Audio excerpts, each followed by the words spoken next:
Pont depuis presque 5 ans. Aujourd'hui, ce sont 17 salariés, hommes et femmes, évidemment un peu plus d'hommes que de femmes, et hommes et femmes qui travaillent avec nous pour assurer la continuité et le développement de l'entreprise. Donc, juste un petit rappel, nous couvrons tous les métiers de concession automobile. Donc, nous vendons des voitures neuves et d'occasion. Ce ne sera pas le lieu ce soir pour sortir les bons de commande, mais bon, on peut vous donner les cartes. Donc, neuf et d'occasion, de la réparation mécanique, de l'entretien et de la carrosserie peinture. Et voilà. D'être aidé et aider des personnes. Vous savez peut-être, sans doute, que les EDC sont partenaires d'ACT. ACT, c'est un organisme qui accompagne les cadres en recherche d'emploi.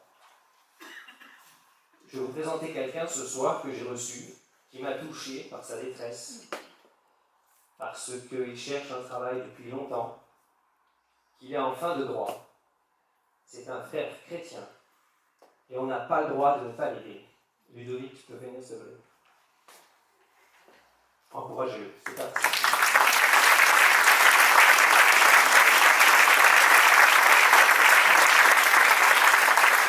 Bon, il ne savait pas que je vais faire ça, donc c'est vraiment pas facile. Ludovic, le coq-ballon, est marié, il a 3 enfants. Sa femme est salariée de Tivoli. Elle fait ce qu'on appelle animatrice pastorale.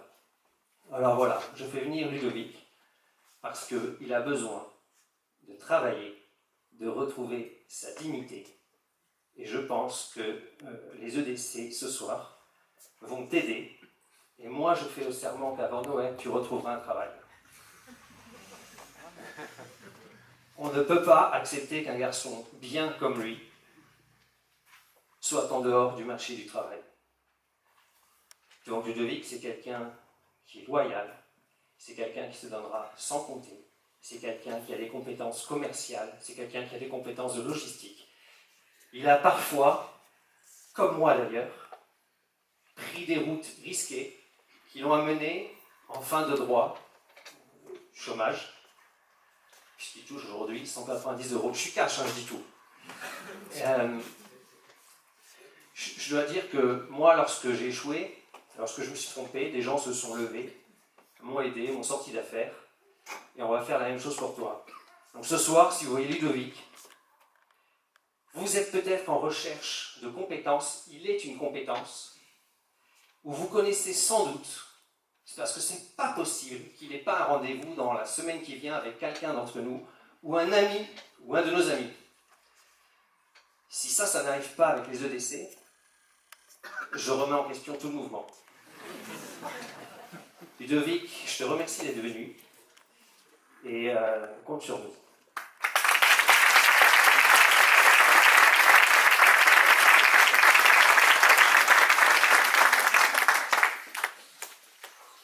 Je vais vous parler d'une autre rencontre qui s'inscrit plus, je dirais, sur le thème de la gratuité. J'ai parlé de la fragilité, tu me pardonneras Ludovic, mais c'était ça. La gratuité, alors c'est un membre d'essai depuis quelques années. C'est un ami, entrepreneur, qui est occupé, on va dire, qui est très occupé, il n'a peut-être même pas le temps de passer suffisamment de temps en famille. C'est Arnaud Chandriard que j'invite à venir avec moi. Et Arnaud, en plus de ses occupations de dirigeant pour faire vivre sa famille, eh bien, il est tombé amoureux d'un projet et il se lance sans compter. Tu as l'habitude de couper, après, tu n'as plus rien à craindre. Des travailleurs très impliqués, motivés, selon leurs responsables. C'est tellement agréable de travailler dans des conditions comme ça. Il n'y a jamais personne qui râle, il n'y a jamais personne qui est mécontent de faire une tâche parce que... Fondation ADC qu'on a déjà sollicité la semaine dernière pour nous aider pour les dépenses d'investissement initial, et c'est un gros montant. Le message qui m'est fait passer, message à peine subliminal, c'est plus la Fondation ADC va recevoir des dons de la part de membres ADC à destination de Café Joli Bordeaux, qu'est-ce qui va se passer? L'abondement de la Fondation ADC risque d'être élevé. Voilà, alors je ne vais pas revenir sur les déductions fiscales, etc., mais donner, il n'y a ni petit ni trop gros don, il faut y aller sans se poser de questions. Merci beaucoup. Je vais lui laisser la parole pour nous expliquer. Elle n'a jamais fait trop ça, alors c'est normal que ce soit un peu compliqué de parler devant tant de personnes, mais ce sont tant de personnes bienveillantes. Donc Stéphanie, parle-nous d'Andirode. Qu'est-ce qui te motive? Quelles sont les épreuves que tu peux rencontrer sur ce projet? Et puis la place de ta foi.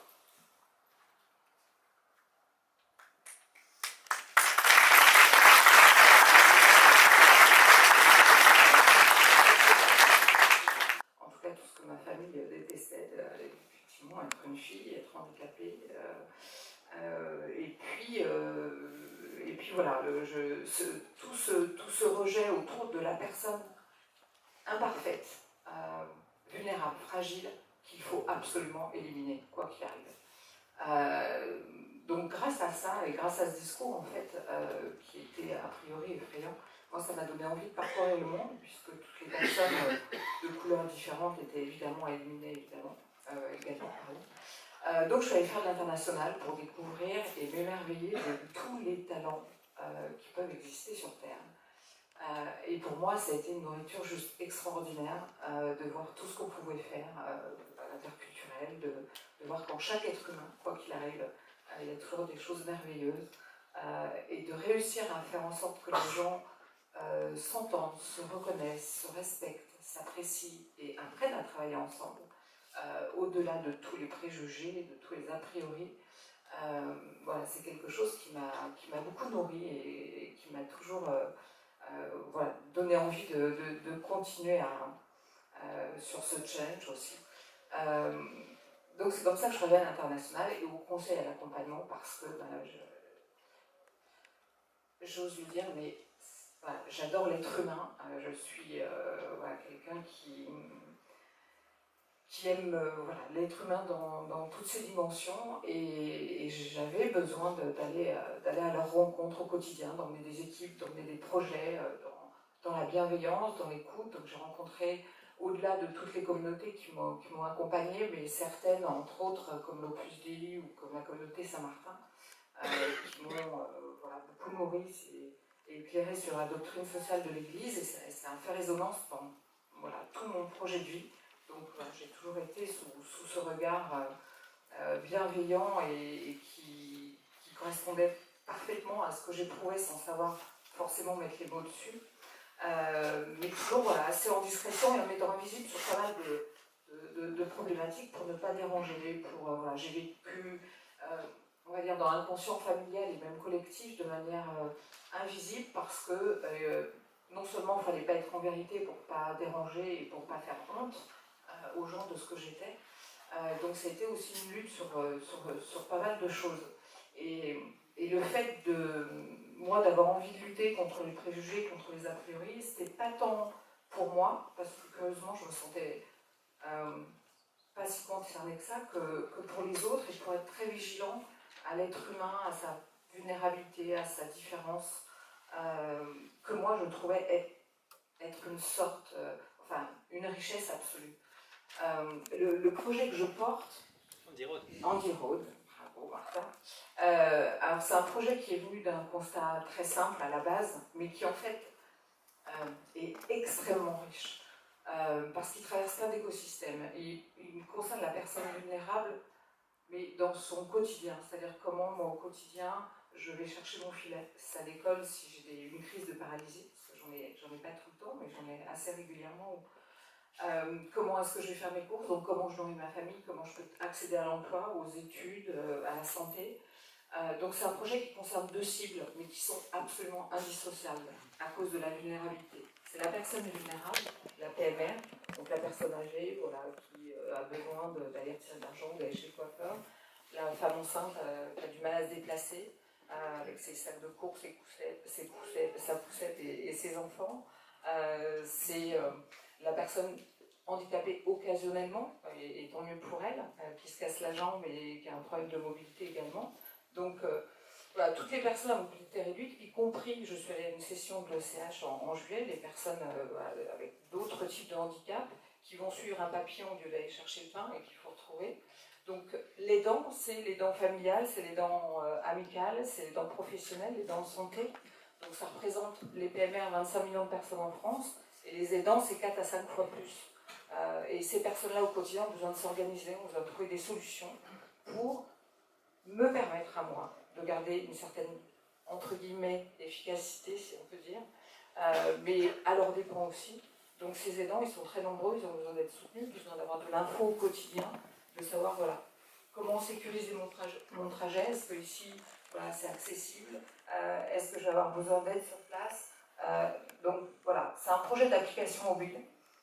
On peut dire qu'en Iran, c'est le WhatsApp. Non, le Waze. Mais je vais te faire un wording sur le projet et je vais pas réfléchir. Pas de souci. C'est pas grave. Donc voilà, ça traverse plein d'écosystèmes, que ce soit la cyberéconomie, que ce soit l'innovation, le numérique, le solidaire, le social. Voilà, toute cette accessibilité. Donc effectivement, c'est un Waze pour personnes à mobilité réduite et leurs aidants pour sécuriser voilà, leur trajet au quotidien et leur permettre d'avoir cet accès. Alors comme je suis un peu voilà, concernée, je vois effectivement à quel point ça peut être compliqué. Et en tout cas, je le ferai au moins pour moi, cet outil, et pour les gens qui m'entourent. Mais au-delà de ça, moi, ce qui m'intéresse, c'est pas seulement d'aller chercher le pain, parce que je suis quelqu'un de très exigeant, mais effectivement, c'est de pouvoir continuer à exercer partout dans le monde, donc de pouvoir télécharger Enviro au Japon quand je vais au Japon, et d'avoir au fur et à mesure voilà, différents Enviro partout dans le monde, soit pour les loisirs, le tourisme ou le professionnel, peu importe. Mais voilà, c'est un projet effectivement d'abord à dimension humaine. On parlait de dignité tout à l'heure, le dignité d'avoir le droit à l'emploi, d'avoir le droit de m'occuper correctement, enfin, excusez-moi de dire, moi d'abord, je suis navrée, j'ai encore beaucoup de travail sur l'humilité à faire, mais de pouvoir effectivement au quotidien avoir le droit d'avoir une vie, en tout cas à peu près normale, la plus digne possible en tout cas.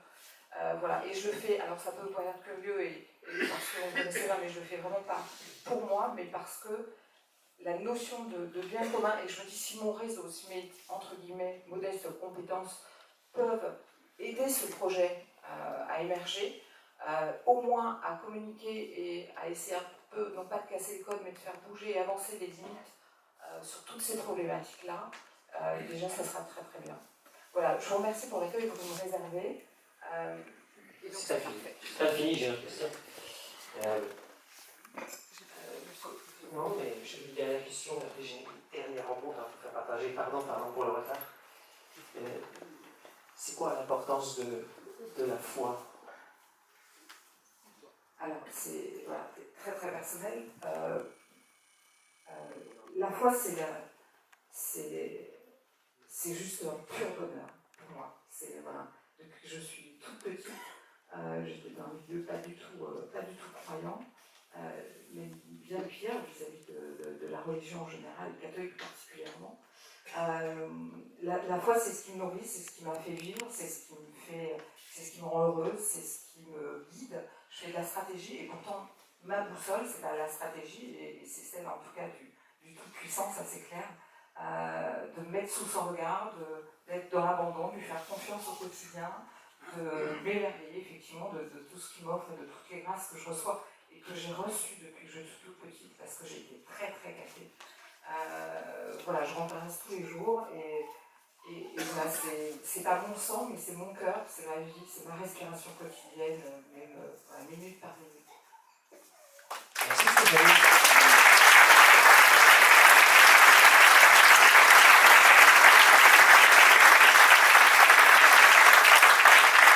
Pour info, Stéphanie va rentrer aux EVC, mais ne cherchez pas à la recruter dans vos équipes. J'ai trouvé une équipe qui l'accueillera. Merci d'intégrer cette famille. La tienne t'a abandonné, nous on t'accueille et on marchera avec toi. Je vais maintenant, je vais rester là, si tu veux, à côté de Marc. C'est aussi la joie, c'est beaucoup de choses et je lui laisse quelques minutes pour nous parler de son parcours. Bonjour, je suis Georges, je suis syrien, chrétien d'Orient. Et je suis ravi de vous rencontrer. D'ailleurs, je vous remercie tous de m'avoir accepté en tant que membre de ce mouvement. Merci Martin. Et du coup, je suis tellement émerveillé et je suis tellement ça, c'est pas d'ordinaire, hein. C'est extraordinaire, c'est fabuleux, sachant que cet homme devant vous, quelques années avant, ils étaient sans voix, sans espoir, sans avenir, sans rien. Sans voix parce que je parle même pas un mot français. Et ça va. Donc, je vis le miracle de Dieu tous les jours. Tous les jours, je touche vraiment la grâce de Dieu. Tous les jours, pour moi, c'était un miracle. D'avoir un jour de plus, de sortir de la Syrie, c'était un miracle. De rejoindre ma famille, les 4 enfants et ma femme ici en France, que j'ai envoyé avant moi pour les sécuriser, les mettre en sécurité, sachant que toutes les frontières s'étaient fermées, les barrages de Daesh partout, il n'y a pas d'ambassadeur d'Occident. Donc c'était vraiment quelque chose de fabuleux. Et puis j'arrivais ici, et puis, j'ai rien à dire. Non, il ne se passe rien en fait.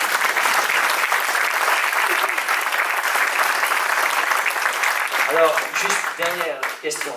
Donc, tu quittes l'enfer et tu arrives en France, dans la Creuse, je crois, c'est ça? La Creuse, non? La Creuse, oui. Ah oui, dans la Creuse. Et puis tu arrives sur Bordeaux. Qu'est-ce qui se passe à Bordeaux? En fait, tous les jours c'était un miracle. Vraiment, tous les jours c'était un miracle. Même mon arrivée à Bordeaux, c'était un miracle. J'ai cru toujours, je croyais aux promesses de Dieu. C'est une promesse palpable. La ressuscité, vraiment ressuscité, pour moi c'était tous les jours. C'est pas un homme qui est ressuscité de 2000 ans. C'était nous à l'image de Dieu. On va avoir vraiment. Donc, j'ai suivi une photo sur le Bon Coin. Vraiment une photo sur le Bon Coin qui m'a guidé jusqu'à Bordeaux. J'ai pris la sandwicherie parce que c'était la seule offre sur le Bon Coin qui avait des photos. Donc j'ai contacté le monsieur par téléphone pour savoir où l'annonce et quelle ville et comment je peux y aller. Et puis je suis à Bordeaux. Dès que je suis à Bordeaux, je suis passionné de commerce. Ça y est, pour moi, je suis architecte en formation, mais passionné de commerce. Donc c'était des aventures commerciales. Donc pour moi, c'était... Vas-y, c'est là, la terre promise.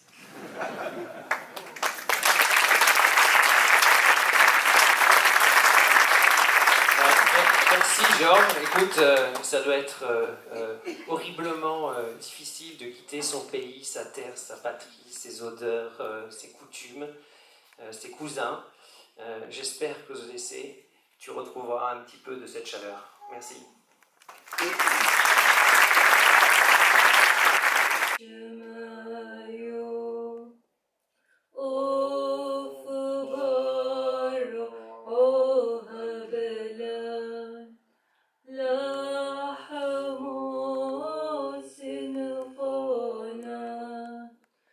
يوم